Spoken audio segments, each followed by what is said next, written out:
Hi mga karagkarag! Welcome back to my vlog. Isang magandang gabi sa inyong lahat mula dito sa Lasak City. Patulog na sana ako mga karagkarag kasi masama yung pakiramdam ko.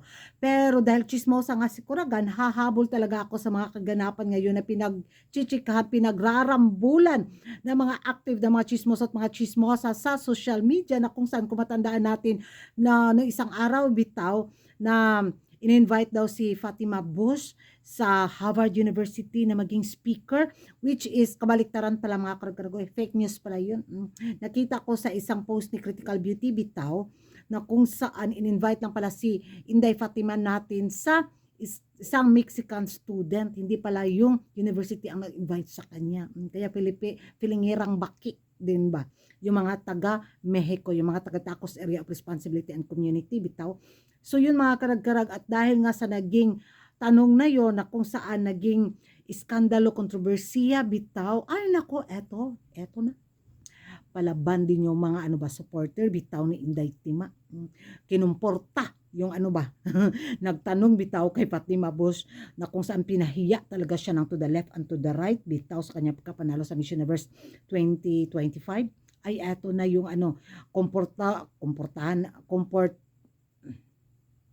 kaya ko to. Yung harap-harapan eksena galore nila ba pag atubangay bitaw ng fans ni Fatima at yung nagtanong kay Inday Fatima, komportasyon ba yun? Tama ba? Komportasyon. Ewan ko mga karagkarag, bobo si Kuragan. Comment down below kung paano bigkasin basta yun ay pasta, mahaba yung watch this. ¿Y tú de dónde me afirmas a mí que ese premio fue de manera corrupta? Que te estoy diciendo. Pero yo no he visto absolutamente nada al respecto. A internet y ahí está. El internet me puede decir que mañana se acaba el mundo y yo me lo voy a creer. No sé, pues cada quien se forma su criterio.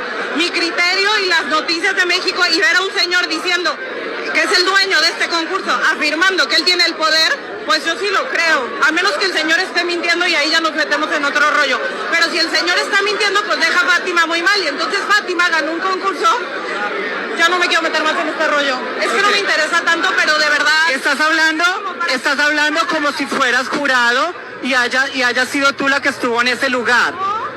Tú me dices que todos los jurados dijeron, solo dos jurados salieron a hablar pestes, Omar Harfuch y las Miss Universo Canadá.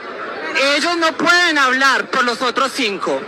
Entonces, si tú cometes un error y viene tu familia a señalarte, y si no hay pruebas, entonces ¿tú crees que es justo? No entendí la pregunta. Si tú como ser humano... De hablar de esto. O sea, ya lo que dije lo dije, espero que agarre la onda y que diga, yo puedo tener un impacto en el mundo sin esta corona y uno más fuerte que haber ganado un concurso de un señor que es corrupto y está prófugo de la ley. Esa es mi interpretación de las cosas. Que lo tome o lo deje, que la gente lo piense como lo quiera pensar. Tú tienes una carrera. Yo no creo, a ver, yo no estoy... ¿Cuál es tu carrera? Psicóloga. Pero yo no estoy diciendo... ¿Cuál es tu carrera? Psicóloga. Que ella no haya trabajado duro. Solo estoy diciendo que la... Ella se esforzó por su sueño. Y yo me esforcé. Al igual que tú. Al igual que tú. Queremos ver las pruebas para saber realmente de lo que vamos a hablar. Búscalas y de verdad es que no tengo interés, solo hice una pregunta. O sea, y espero que le vaya bien en la vida y que decida dejar esa corona. De todo corazón. Esperamos que te vaya bien contigo en la vida también. Y te aseguro que Fatima Bush no va a dejar la corona. Porque es como pedirte a ti que dejes tu carrera cuando te esforzaste por ella. ¿Ok? Dios te bendiga. No eres una mala persona. Ay, no soy. Solo estás confundida, mi amor. Dios te bendiga. ¿Ok? ¿Y tú? So yan ang mga karag-karag, nosebleed kayo, na nosebleed din ako. Grabe, no? Talagang, hay nako, kung sa kuwan pa, nagmilibakay sila ba, dayo kanabitang nagsinukmatay, kung sa Bisaya pa, grabe. Talagang ipinaglaban talaga nila si Inday Tima.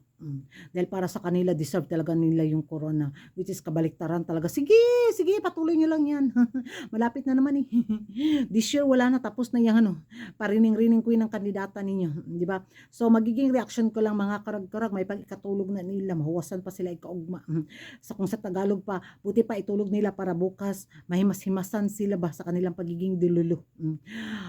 Yan ang mga karagdagan ano yung magiging reaction kasi parang naubos na bitaw natin yung sasabihin natin laban kay Tima at sa mga taga Mexico Tacos of Area of Responsibility and Community. Parang wala na akong words na masabi kaya nako kayo na yung magdugtong mga karagdag sa inyong mga pagka bitaw hanas at banat dyan tungkol nga dito sa harap-harasapang komportasyon day tama day ko.